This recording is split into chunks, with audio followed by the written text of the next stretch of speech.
నమస్తే, నేను ప్రియాంకారాం.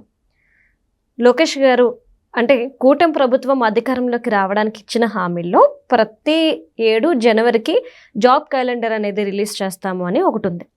అయితే జనవరి అయిపోయింది, మరి ఇంకా రిలీజ్ చేయలేదని ఇటు వైసీపీ వాళ్ళు వీళ్ళంతా అంటున్నారు. మరి ఈ నేపథ్యంలో లోకేష్ గారు నిన్న రివ్యూ మీటింగ్ పెట్టారు. అంటే దీని అర్థం ఏంటి? జాబ్ క్యాలెండర్ త్వరలోనే రిలీజ్ కాబోతుంది. మరి ఈ జాబ్ క్యాలెండర్కి సంబంధించి ఎన్ని పోస్టులు వస్తున్నాయి, ఎలా రిలీజ్ చేస్తున్నారు అనేది తెలుసుకుందాం. మనతో మాట్లాడడానికి సీనియర్ జర్నలిస్ట్ సిఎస్ రావు గారు ఉన్నారు, ఆయన అడిగి తెలుసుకుందాం. నమస్కారం సార్. నమస్తే సార్, ఇప్పటి వరకు ఏంటంటే ఎలక్షన్ టైంలో ఇచ్చిన హామీల్ని మీరు ఇంకా పూర్తి చేయలేదు అంటూ మొన్న జగన్మోహన్ రెడ్డి గారు కూడా అంటున్నారు. వాళ్ళు కామెంట్స్ చేస్తున్నారు. ఒక పక్క చూస్తేనేమో లోకేష్ గారు రివ్యూ మీటింగ్ పెట్టారు. ఏదైతే జాబ్ క్యాలెండర్ రిలీజ్ చేయాలో కొంచెం ఆలస్యం అయినప్పటికీ కూడా ఇప్పుడు రివ్యూ మీటింగ్ పెట్టి త్వరలో రిలీజ్ చేయబోతున్నారు. సో ఎక్కడెక్కడ ఏ పోస్టులు రిలీజ్ కాబోతున్నాయి? ఇప్పుడు జాబ్ క్యాలెండర్ అంటే చాలామంది అనుకునేది ఏంటంటే ప్రభుత్వ ఉద్యోగాలు నోటిఫికేషన్, టీచర్ల ఉద్యోగాలు నియామకం, ఇవే. అవును, డిఎస్సి మెగా డిఎస్సి ఇచ్చారు. సో అలాంటిది మళ్ళీ ఇవ్వబోతున్నారు. ఇదే జాబ్ క్యాలెండర్ అనుకుంటున్నారు. కాదు, జాబ్ క్యాలెండర్ అంటే ఉపాధి అవకాశం కల్పించడం, అంతే తప్ప అందరికీ గవర్నమెంట్ జాబ్స్ రావాలంటే సాధ్యమా? కేసీఆర్ గారు ఇంటికి ఒక ప్రభుత్వ ఉద్యోగం ఇస్తామని చెప్పి ఉద్యమ సమయంలో చెప్పాడు. ఆ తర్వాత ఆయన ఏం చెప్పాడు? అరే భయ్, నేను ఎక్కడికి చెప్పాను రా, అది సాధ్యమా అది అని అన్నాడు ఆయనే. ఇంటికి ఒక ఉద్యోగం ప్రభుత్వ ఉద్యోగం అంటే అది సాధ్యం కాదు. అలాగే ఉద్యోగాలు అంటే అన్ని ప్రభుత్వ ఉద్యోగాలు అనేది కూడా సాధ్యం కాదు. పైగా ఇప్పుడున్నటువంటి పరిస్థితుల్లో ప్రభుత్వ ఉద్యోగాలు పెంచడం అనేది రాష్ట్ర ప్రభుత్వానికి పెద్ద భారం. ఎందుకు చెప్తున్నానంటే నిన్నగాక మొన్న మాకు తెలిసిన ఆయన షార్ట్స్ రూపంలో వీడియోలు చేస్తున్నాడు. ఆయన బాగా స్టడీ చేసి ఇస్తున్నాడు. ఆయన ఇచ్చినటువంటి డేటా ప్రకారం ప్రభుత్వ స్కూల్స్లో చదివేటువంటి పిల్లలకి ఏడాదికి దాదాపుగా ఒక 97,000 రూపాయల దాకా ఖర్చు పెడుతున్నారు గవర్నమెంట్ వైపు నుంచి. అదే ప్రైవేట్ స్కూల్లో అయితే నీకు ఒక పిల్లోడికి ఎంత అవుతుంది? ఒక ప్రైమరీ స్కూల్ పిల్లలకి మామూలుగా ఈ ప్రైవేట్ స్కూల్స్లో 30-40 వేలకు అయిపోతుంది. అవునా? అంటే మరీ ఇంటర్నేషనల్ స్కూల్స్ కాకుండా మామూలు స్కూల్స్లో. మరి ప్రైవేట్ స్కూల్స్ ఇప్పుడు ఆ లెక్కన ఆయన చెప్పింది ఏంటంటే, ఆ వీడియోలో ఆయన చెప్పింది అసలు గవర్నమెంట్ స్కూల్స్ ఎందుకు, గవర్నమెంట్ టీచర్స్ ఎందుకు అవసరమే ఉంది, ప్రతి పిల్లాడికి ఒక 40,000 ఇచ్చేస్తే ఇంకా ప్రభుత్వానికి 50,000 మిగులుతాయి కదా 90,000లో కదా. ఇప్పుడు ప్రభుత్వ టీచర్స్, ప్రభుత్వ స్కూల్స్ నిర్వహణ కానీ వీటన్నిటికి పెట్టేటువంటి ఖర్చు స్టూడెంట్కి 97,000 రూపాయలు పడుతుందంట ఏడాదికి. 40,000 రూపాయలు ఒక స్టూడెంట్కి ఇచ్చేస్తే ఇంకా మిగులుతాయి కదా గవర్నమెంట్కి. ఈ లెక్కేసి చెప్పేశారు. నిజమే అది. మరి ఇప్పుడు వీళ్ళు వైట్ ఎలిఫెంట్ లాగా కొందరు మారిపోయారు. ఇవాళ సుప్రీంకోర్టు సీజే కూడా మాట్లాడారు. సూర్యకాంత్ అని పేరు ఉంది. ఆయన ఏమన్నారు తెలుసా? అసలు అన్ని రాష్ట్రాలు రెవెన్యూ లోట్లో ఉన్నాయి, సంక్షేమ పథకాలు ఇవ్వడం కారణంగా అని చెప్పేసి అంటూ ఉద్యోగులు పెద్ద భారంగా మారిపోయారు. ఉద్యోగులకి ఇచ్చేటువంటి జీతాలు, బత్యాలు వీటికి సరిపోతున్నాయి. అలాగే తెచ్చిన అప్పులు వడ్డీలు కట్టడానికి, సంక్షేమ పథకాలు ఇవ్వడానికి వీటికి సరిపోతున్నాయి వచ్చేటువంటి రెవెన్యూ, ప్రజల నుంచి వసూలు చేసిన పన్నులు అని చెప్పి ఆయన కామెంట్ చేశారు. అట్నే ఇప్పుడు ఐఆర్లు, డిఏలు, ఇంటీరియం రిలీఫ్ అంటే కరువు బత్యం అని అంటారు వాళ్ళు. లేదు అది కాదు, మధ్యంతర భృత్యం అంటారు వాళ్ళు. రకరకాల ఏదైనా అన్ని కరువు భృత్యం. ఎవరికి ప్రపంచంలో నాకు తెలిసి సామాన్యులు ఎవరికి కరువు రాదు, ఒక ఉద్యోగులకు మాత్రం వస్తుంది. కరువు బత్యం అంటారు. కరువు బత్యం ఇస్తే మళ్ళీ డిఏలు అంటారు. ఆ డిఎల్ కూడా ఇస్తే మళ్ళీ ఐఆర్లు అంటారు. ఐఆర్ కూడా ఇస్తే మళ్ళీ నాకు పిఆర్సీ అంటారు. పిఆర్సీ కూడా ఇస్తే నాకు హెచ్ఆర్ఏ పెంచాలి అని అంటారు. వాళ్ళ కోరికలు ఏ ప్రభుత్వం తీర్చలేదు. ఇది నేను చెప్పడం కాదు, అనేక మంది ఆర్థికవేత్తలు చెప్పారు. సో ఇలాంటి పరిస్థితి ఉంటుంది. అందుకే గవర్నమెంట్ ఉద్యోగాలని వీలున్నంత వరకు తగ్గించాలి. ప్రపంచవ్యాప్తంగా జరుగుతున్న పరిణామం ఇది. ఏదో మనం చెప్పడం కాదు. నాకేమీ ఉద్యోగుల మీద వ్యతిరేకత లేదు.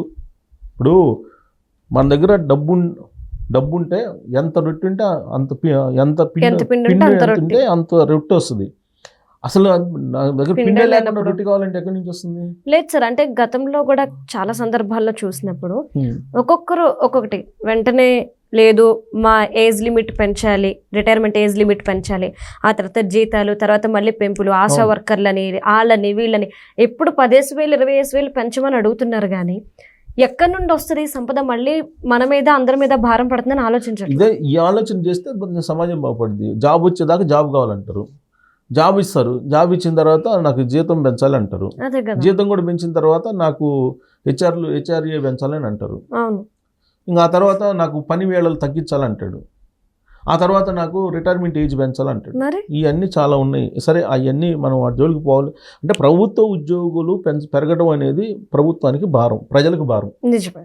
వాళ్ళు పోనీ అదేమన్నా నికార్స్గా నిజాయితీగా చేస్తున్నారా అని అంటే మనం ఏళ్ల మీద లెక్క పెట్టుకోవచ్చు నిజాయితీగా చేసే వాళ్ళని. అంతే. అసలు లేకుండా అయితే ఉన్నారు, ఏళ్ల మీద లెక్క పెట్టుకోవచ్చు. సో కాబట్టి వీళ్ళని పెద్ద భారం కింద ఈవెన్ సుప్రీంకోర్టు కూడా భావిస్తుంది. అలాగే చెప్పాను కదా, మాకు తెలిసిన ఒక సీనియర్ ఒక ఆయన అనలైజ్ చేసి చెప్పారు ఆ లెక్క ప్రకారం. మరి ఆయన ఇంకో పాయింట్ కూడా చెప్పారు, అసలు ఈ ప్రభుత్వ స్కూల్స్లో ఒక్క ప్రభుత్వ ఉద్యోగి సంబంధించిన పిల్లోడైనా చదువుతున్నారా? వాళ్ళ మీద వాళ్ళకే నమ్మకం లేదు. వాళ్ళు పాఠాలు చెప్పేటువంటి స్కూల్లో చదువు బాగుంటుందని వాళ్ళకే నమ్మకం లేదు, అందుకని వాళ్ళ పిల్లల్ని చదివించరు.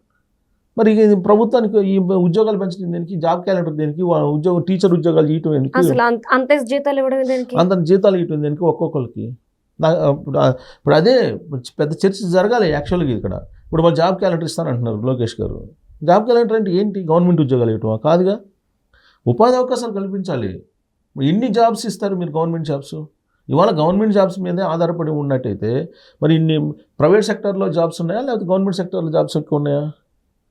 ఓన్లీ 5% గవర్నమెంట్ జాబ్స్, మిగతా వాళ్ళందరూ ప్రైవేట్ జాబ్స్ తోటే ఉన్నారు. చాలామంది ప్రైవేట్గా ఉపాధి అవకాశాలు, తర్వాత ఉద్యోగ అవకాశాలు ప్రైవేట్లోనే పొందారు.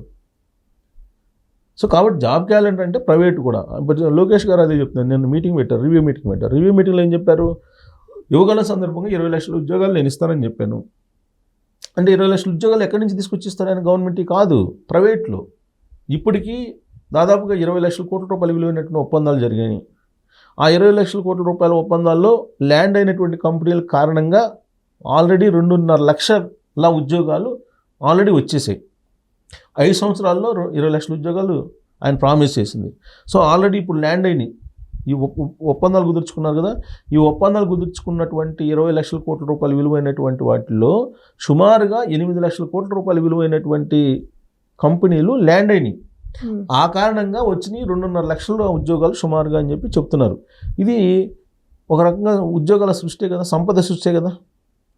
ఇప్పుడు గతానికి 2019, 24కి అలాగే 24కి ఇప్పుడు ఈ 24కి తీసుకుంటే ఈ 2024లో చంద్రబాబు నాయుడు గారు బాధ్యతలు స్వీకరించడానికి ఉన్నటువంటి రెవెన్యూ కంటే కూడా ఒక 30% రెవెన్యూ పెరిగిందని. అంటే ఒక సంపద సృష్టి. నేను అనేది రెవెన్యూ మీన్స్ పన్నుల రూపంలో అట్ట కాదు, సంపద సృష్టి, సంపదని సృష్టించారు. జిఎస్డిపి అంటారు కదా, ఆ జిఎస్డిపి 30% పెరిగిందని చెప్పి క్యాలిక్యులేట్ చేస్తున్నారు.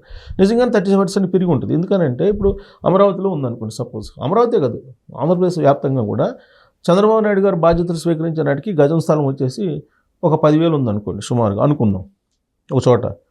ఇవాళ అది 15,000, 12,000, 13,000 అయ్యింది. అంటే 30% పెరిగినట్టే కదా. సో ఇదంతా కూడా సంపద సృష్టి కిందనే తీసుకోవాలి. సో లోకేష్ గారు కూడా అది చెప్తున్నారు. లోకేష్ గారు ఏం చెప్తున్నారు?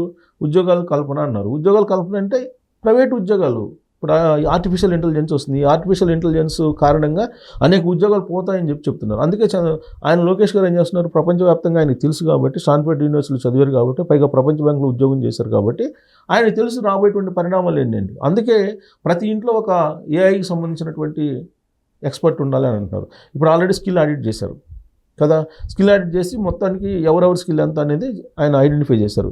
నైపుణ్యం యాప్ పెడుతున్నారు. ఈ నైపుణ్యం యాప్ని అఫీషియల్గా ప్రారంభించబోతున్నారు. దాని ద్వారా ఆర్టిఫిషియల్ ఇంటెలిజెన్స్కి సంబంధించినటువంటి ఉద్యోగాలు రాబోయే రోజుల్లో ఇప్పించడానికి, సాఫ్ట్వేర్ ఒకవేళ పోయినా కానీ ఏఐకి సంబంధించిన ఉద్యోగాలు. అందుకే ప్రైమరీ స్కూల్స్ దగ్గర నుంచి ఏఐకి సంబంధించిన మాడ్యూల్స్ని, ఏఐకి సంబంధించిన కోర్సులు నేర్పిస్తున్నారు. అందుకే యూనివర్సిటీల్లో, కాలేజీల్లో, స్కూల్స్లో అన్నింటిలో ఏఐకి సంబంధించినటువంటి ఎడ్యుకేషన్ని ఆయన ఇప్పటి నుంచి అలవాటు చేస్తున్నారు.